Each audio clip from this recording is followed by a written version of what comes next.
Thank you so much. And this is a very, very sad way to start the day.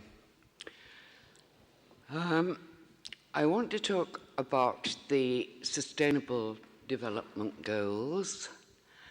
And can I have the first? Thank you. And to be very clear, I'm a huge supporter of them. Very grateful, as everybody in the two academies should be, to Jeffrey Sachs for the enormous work he did at the UN to have human trafficking and the beginnings of climate change inserted on the Sustainable Development Goals. But I'm sure already you are waiting for the but. And there is a but, because this is simply my own view, but I don't think the way education is treated in the SDGs is very helpful. I regard it as too conventional, and in particular because education is treated as if it were completely homogeneous everywhere. It is not, as we well know. My very first book was 800 pages, which I don't expect anybody to read, but explaining, according to their social origins, how the structures of educational systems became very different.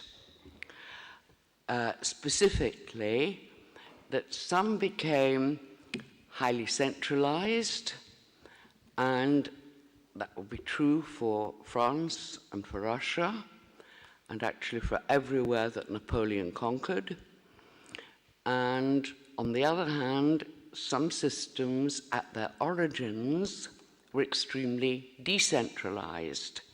Examples being England, I can't say Britain because this was not true of Scotland, England and Denmark. Now, if we look at the Goal 4, which we saw yesterday, it aims to ensure inclusive and equitable quality education to promote lifelong learning opportunities for all, at all levels when it goes on, and within 15 years. Even though, as anybody who studies education in developed countries knows, we have never achieved inclusivity or equitability anywhere, ever. So this is a statement of intent, a very ambitious intent. If you can read, I didn't realize it would come up so small, I apologize. But by 2030, just look at the range of educational activities that they want current developing countries to have achieved and attained. It is massive to understand sustainable development and lifestyles, human rights, gender differences, by which we usually mean sexual differences, difference between the sexes, promotion of a culture of peace, global citizenship, appreciation of cultural diversity, and it goes on and on. And it leaves me with the question of, since we have failed in reaching these goals entirely in the developed world, how is this held to be possible? Well, in being rather critical, I'm going to be arguing that the answer is not by imitating the structures of developed educational systems. Now again, this has come up very small, but at their origins, as I said, they were decentralized and centralized. Increasingly, particularly from the 80s onwards, they have become more and more centralized. Now, a centralized system, if you look at the yellow oval at the bottom, a centralized system works like a convection current model. People want change, very different groups want change at the bottom of society. For it to have any effect in terms of educational change, it has to move upwards to the central government through a process of political manipulation, whatever form that happens to take, and then it comes down as polity-directed educational change, which we recognize as laws, regulations, curricula, etc., etc. So this is what the SDGs want developing countries to enter into a partnership with. They talk about a global partnership, and it will be with systems that are more and more centralized.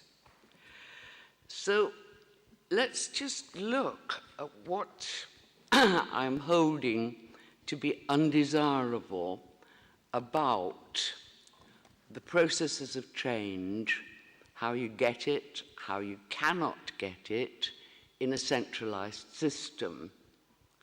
So first of all, any change that occurs, apart from unintended consequences, has to pass through central government.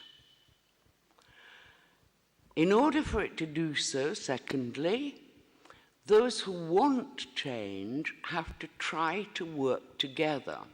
They have to try to form alliances for change.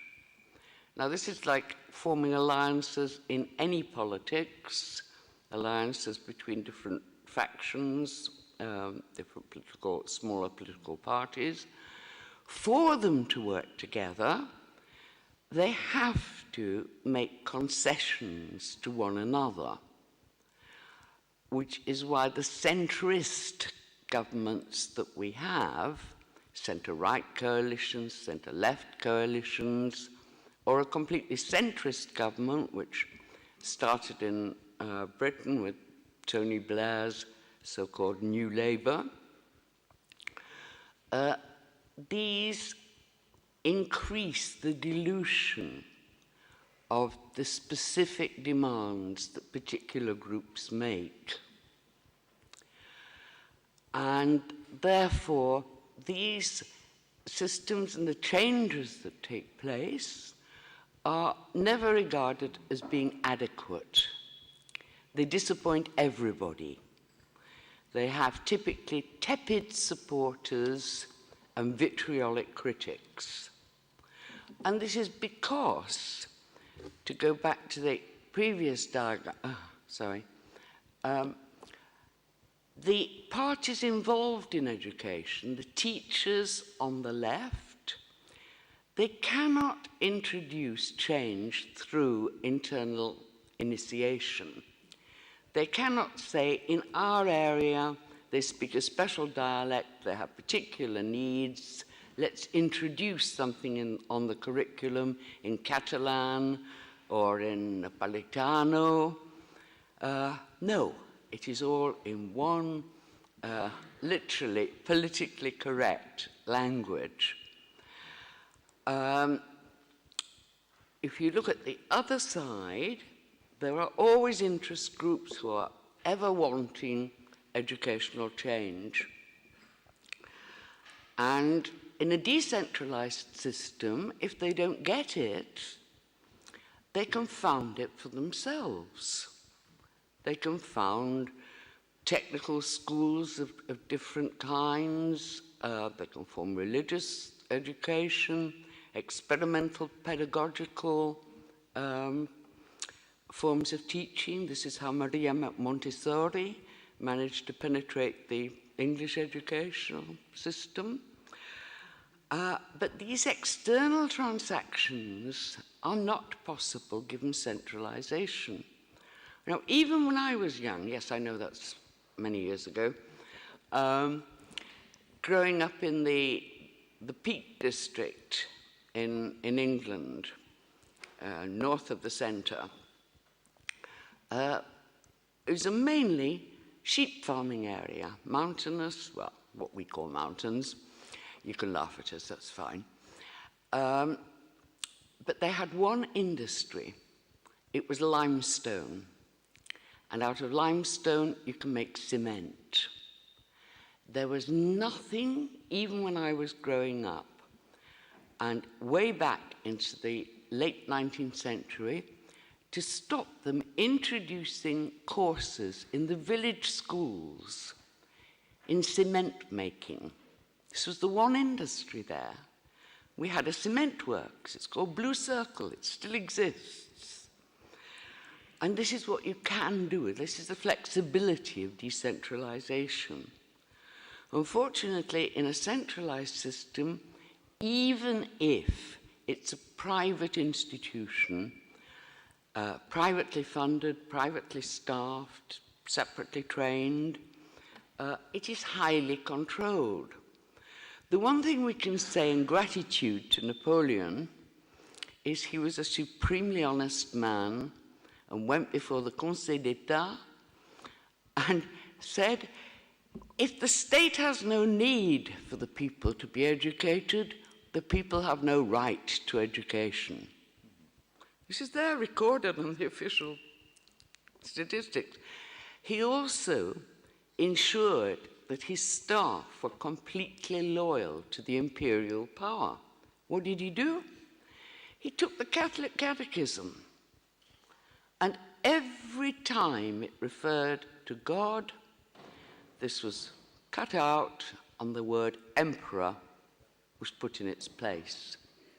This is one of the most fascinating documents in the old Bibliothèque Nationale.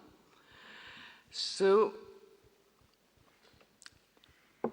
unfortunately, centralization as a structure has prevailed.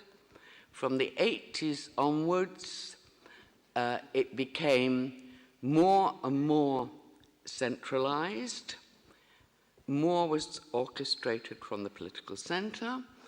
And as globalization developed, it became interregionally centralized. So we had the Bologna process. We have, I have it on my tablet for yesterday, a new set of world listings. That's a world competition for developed countries, and it's world standardized, becoming more so. So in summary, this is why I feel developing countries should not go down this path. This path of centralization does not lead to sustainable development. Why? Firstly, because centralized systems are completely unresponsive to differences in regional conditions and needs. Secondly, they are too uniform and standardized because of their national curricula and their national pedagogy. Thirdly, because the changes they do introduce are these compromise measures that typically satisfy nobody, and therefore change comes from the top down, not from the bottom up. And as this global partnership with developing countries is encouraged in, for example, Sustainable Development Goal 4B, by 2020, they want to expand globally the number of scholarships available to young people in developing countries, in particular from the least developed countries. That means developed, centralized systems are getting harder to avoid as a pattern, as a model. But what are the consequences? That some very few, very rich kids from developing countries are able to join the global elite. I used to call them globo-brats. In the US, this year, 2015, there are more than 1 million foreign students who are growing as a percentage. So this year, 2015, is a 14% increase on the previous year, 2014, which was a 50% increase on 2010, and an 85% increase on 205. That's 10 years, and we've seen this growth in big business, because this is what foreign students from developing countries are. They're an asset to the US economy.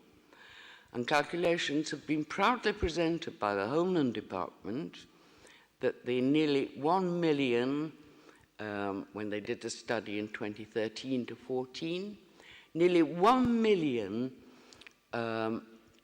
developing society students were supporting 340,000 jobs in the States and were contributing $26.8 billion for the US economy. So we can see why they want them, why they want this global partnership, and it's not to advance the developing countries. Now, I want to say, for once, this is not a case of Tina. There is no alternative. There is an alternative. That alternative is a bottom-up approach rather than a top-down one, based in developing societies on a policy that I've called adaptive digitalization. Now, it's very clear, if you look at other parts of the SDGs, that they are extremely favorable to the spread of information computerized technology. But it is always placing an emphasis on pupils, students, young students working online. Clause 17.8 says internet access will become universal and should become affordable in 2 years. This is impossible. It's too expensive, and it contradicts in its energy use with trying to reduce one of the factors that contributes to climate change. Now, what I want to argue in my last, minute and a half, is that using computers doesn't necessarily depend upon internet access at all. It certainly doesn't depend upon the home subscriber. We saw those photographs yesterday of the kind of shanty housing that many people are condemned to live in. You could see no electricity, you could see the poverty of the cooking arrangements. There is no idea, no possibility yet of an electricity pipeline or fiber optic cable being run into housing of this kind. But I want to argue there are many benefits that can come from using computers, but using them offline, not through home subscription, but through using community centers, religious church halls, cyber cafes, post offices. Now, why do I think this is a good thing? Because it promotes intergenerational solidarity and intergenerational usage, and it overcomes some of the barriers. Barriers like women and girls in certain cultures, parts of the world, yes, but I did sacrifice my beginning, cannot go into a cyber cafe or any other cafe. But they can go into a community centre, a church hall, a mix.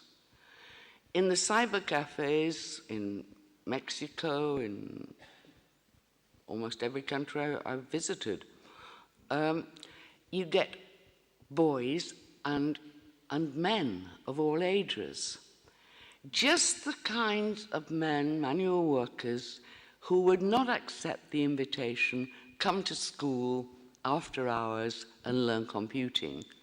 But what they will do is have a great row, a friendly row, with their sons and nephews and neighbours, kids. And this goes back to yesterday. Yes, kids are teachers, and they're the best teachers for things about the computer. So it needn't be expensive, and yet it can promote inclusivity. And this means that internet access is not indispensable. A lot can be done offline. For example, Wikipedia for schools works from one of these. It's on a USB. It can be passed from computer to computer. And yes, you do need some energy to run a computer, but it can be a simple battery. It doesn't have to be a fiber optic cable or a subscription. And therefore, the last point I seriously want to make is that it is perfectly possible to have offline, locally relevant, decentralized, bottom-up, computer-assisted learning, so long as it follows what I call the WRAP framework. Now, on the left, you've got the Sustainable Development Goals: development, sustainability, inclusiveness. On the right, you've got how to realize these pedagogically, making it relevant locally, adaptable locally, and participation in all the locality. I'll have to skip the explanation of these features, but they are the most important, and come to a very rapid conclusion, because it would not be fair to do otherwise. So the argument has been that computer use can promote decentralization in schooling that is not imitative of the centralized education in the developed world. Secondly, the benefit is that education can remain responsive to the specific and changing needs of local areas within developing countries. Changing because globalization is penetrating deeper and deeper, changing because climate change is impacting more and more and unpredictably. And it can do this offline. Thirdly, online access is a bonus, but one of the good things about Negroponte's initiative, one laptop per child, was that 500 of his EXO cheap and cheerful computers could use a single access point. There are many criticisms of the program, but it had some very good pioneering advantages. And finally, it promotes, this offline use, promotes incorporating local material, local problems, local comparisons with the next village, the next small settlement, and it avoids the domination, monetarization, and commercialization of online use, where everybody, ourselves included, are at the mercy of Google and other purveyors of servers of our educational goods that we receive. So in conclusion, I know it's odd to finish with a diagram, but I just wanted to underline, because I think it's important for this meeting, that this form of digitally assisted educational development is very, very close indeed to the three pillars of Catholic social teaching: the common good, promoting it; solidarity, encouraging it; subsidiarity, never repressing it but welcoming it. And therefore, I think there is a way of educational advancement for developing societies, but I don't think the Sustainable Development Goals have captured this perfectly. Thank you very much.